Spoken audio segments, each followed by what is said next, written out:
तो तुहिन साल 2022 है, आय दोगुनी होनी थी, सरकार खुद जवाब देती है और सरकार के आंकड़ों की बिना पर ही यह जवाब दिया गया संसदीय समिति को कि 4 राज्य तो ऐसे हैं जहां 2016 से भी कम आय हो चुकी है, आमदनी हो चुकी है किसानों की, तो आय दुगनी कैसे होगी?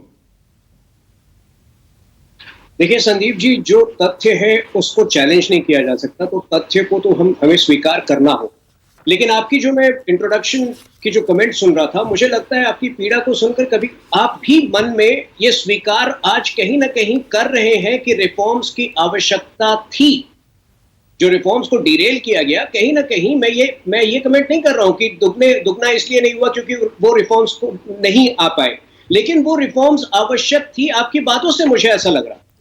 अब आते हैं, देखिए जो इनकम दुगनी नहीं हुई वो एक आंकड़ा है, लेकिन उसका एक दूसरा पहलू है, क्या किसान की जो लिविंग स्टैंडर्ड है वो खराब हुई है? ये मैं नहीं मानता हूं, क्योंकि किन्हीं कारणों से इनकम दुगनी नहीं हो पाई है, लेकिन तमाम ऐसे भरपाई के कदम हमने उठाए हैं जिससे किसान की स्थिति आज खराब नहीं हुई है, शायद आंशिक रूप से बेहतर ही हुई है।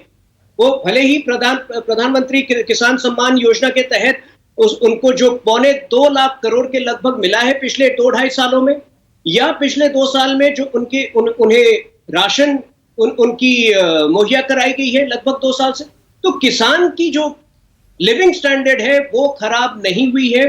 मुझे लगता है कि आपको एक कार्यक्रम एफपीओज पर भी करना चाहिए। जिस प्रकार से पिछले 2 सालों से फार्मर प्रोड्यूसर ऑर्गेनाइजेशंस, लगभग 10,000 एफपीओज इस देश में सक्रिय किए गए हैं, और जो छोटे और मार्जिनल किसान को आज महफूज रख रहे हैं स्थिति में, वो उस पर एक अलग रिसर्च की आवश्यकता है, अन्यथा स्थिति और खराब होती। मैं दोबारा कह रहा हूं कि आपका सुझाव बड़ा अच्छा है। 2022 तक एक मिनट सुनिए, एफपीओज की जो आपने बात की, एक मिनट, एफपीओज की बात की, बड़ा अच्छा सुझाव है, उस पर मैं चर्चा बिल्कुल करूंगा। मैं अभी जम्मू कश्मीर गया हुआ था, रोड ट्रिप पर था, और मैंने केसर भी खरीदा एक एफपीओ से ही, नया खुला है वहां पर, बिल्कुल श्रीनगर से बाहर निकलते। थोड़ा इंक्रीज कीजिए संदीप जी। आवाज अभी इंक्रीज कर रहा हूं, पर देखिए आपने जो आंकड़े दिए बिल्कुल ठीक दिए कि 2.25 लाख करोड़ रुपए दे दिए किसान सम्मान निधि, पर मैं एक कड़वे शब्द का इस्तेमाल कर रहा हूं तुहिन, किसान भीख का मोहताज है क्या कि खाते में जी 6,000 रुपए डाल दिए? ये शब्द आप एक मिनट, हाँ आप एतराज दर्ज कराइएगा। मैं ये कह रहा हूं मेहनत की माकूल कीमत दे दो। जब हमारा अनाज, हमारा गेहूं हम टर्की और इजिप्ट एक्सपोर्ट कर सकते हैं, तो जाहिर सी बात है एमएसपी से ऊपर कर रहे होंगे, तो किसान को मेहनत की माकूल कीमत मिल जाए तो ये आंकड़े गिनाने की आपको जरूरत ही नहीं पड़ेगी। देखिए एमएसपी के संबंध में एक कमेटी बनाई जानी है और उसका ऐलान बहुत जल्दी हो जाएगा। एमएसपी पिछले 50 सालों से एमएसपी का प्रोविजन हमारी व्यवस्था में रहा है, लेकिन उसको कानूनिक जो स्टेचर है उसको नहीं दिया गया, तो उसके पीछे कारण था। अब हर महीने 2 महीने में तमाम ऐसे लिटिगेरी जो कॉम्प्लिकेशंस में ये देश फंसा रहेगा, लेकिन बहुत जल्दी वो कमेटी का ऐलान होगा और उसमें सरकार सीरियस है, ये मैं आपको आश्वस्त करता हूं। नहीं, सीरियस है। सीरियस तो जब आप विपक्ष में थे तब भी थे। 2011 में working group on consumer affairs के अध्यक्ष थे देश के मौजूदा प्रधानमंत्री नरेंद्र मोदी। तब तो वैधानिक दर्जा देने की बाकायदा अपील करते हुए चिट्ठी लिखी थी तत्कालीन प्रधानमंत्री को। तो अब ये कमेटी ही नहीं बन रही, वैधानिक दर्जा तो दूर की बात है, अब कानूनी दर्जे की बात नहीं कर रहे हैं आप, इसे प्रभावी बनाने की बात कर रहे हैं। तो कब 9 मन तेल होगा, कब राधा नाचेगी? मैं देसी कहावत कह रहा हूं। देखिए आपने जो पहला आरोप लगाया उसको मैं मानता हूं कि इनकम इंक्रीज नहीं हुई है, डबल नहीं हुई है, लेकिन आप समझिए पेचीदियों को। एक इनपुट कॉस्ट होता है जो बहुत अहम होता है एग्रीकल्चर में, अगर उसको हमने कम किया है, सिंचाई की बेहतर व्यवस्था प्रदान करके, फर्टिलाइजर पर सब्सिडी देके, जो आज एमएपी फर्टिलाइजर खरीदता है उसको एक एक्स्ट्रा फर्टिलाइजर का पैकेट जो है फ्री में मिलता है, तो ये सारी चीजें इनपुट कॉस्ट को कम कर रही है। और यही कारण है कि आप जितना शोकग्रस्त है, जो आम किसान है इस देश का, वो आज भी आशान्वित है कि मोदी जी ही और यही सरकार उनका इनकम दुगना कर सकती है। हाँ, विलंब जरूर हुआ है, और मैं आज भी क्या कह रहा हूं कि आपका ये जो शो है, इस माध्यम से एक बार फिर हमें रिफॉर्म्स की ओर जो है चर्चा आरंभ करनी चाहिए। वही जो है रिफॉर्म्स देश को आगे ले जा सकती है। किन्हीं कारणों से हम उसको पुश नहीं कर तो पाए थे। मतलब जो रमेश चंद ने कहा, तुहिन, क्या आप दूसरे शब्दों में वो बात कह रहे हैं? रमेश चंद नीति आयोग के सदस्य कृषि, वो कहते हैं कि ये 3 कानून लागू नहीं हो पाए, अब तो किसान की आय दोगुनी करना संभव नहीं है।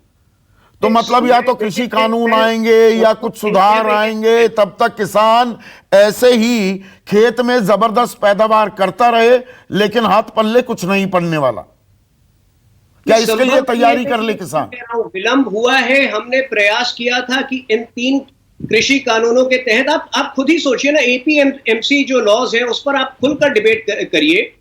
जो एपीएमसी कानून ने किसानों को एक दायरे में बांध दिया था, आज राहुल गांधी जब चुनाव हारते हैं तो वो बयानात चले जाते हैं। ये किसान जो है अपने एपीएमसी के दायरे से बाहर हटकर दूसरी जगह पर अपने उत्पाद को क्यों नहीं बेच सकता?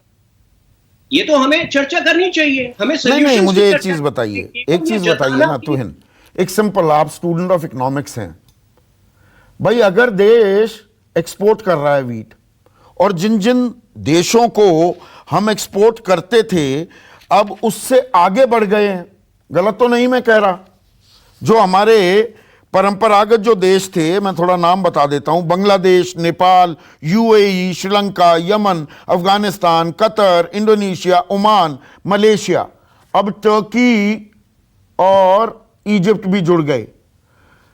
तो अच्छे खासे प्रीमियम पर बेच रहे होंगे ना उन्हें, खैरात में तो नहीं दे रहे। गलत तो नहीं कह रहा?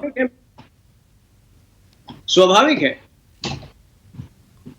तो मतलब सरकार के खजाने में गेहूं बेचकर एक्सपोर्ट करके पैसा आएगा, पर किसान के खाते में नहीं आएगा, या ज्यादा सरलीकरण कर दिया मैंने? है, आप वही मोड में जा रहे हैं कि तारीख कब बताओगे। हाँ। एमएसपी भी लीगलाइज होगी, अगर कोई सरकार करेगी तो वो हम ही करेंगे, लेकिन एक प्रक्रिया जो है उसको फॉलो करिए, वो बेहतर होगा।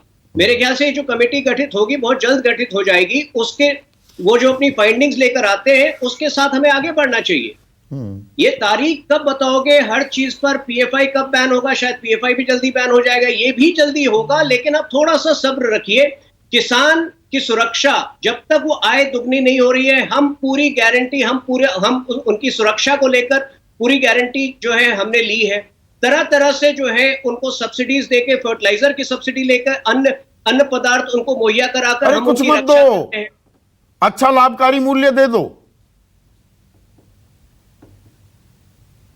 तो है क्या पूछे एक बार फिर? मैं कह रहा हूं किसान तो ये मांग ही नहीं रहा, वो कह रहा है सब्सिडी वगैरह कुछ देने की जरूरत नहीं, मेरे को मेरी जितनी लागत है 50% ऊपर दे दो।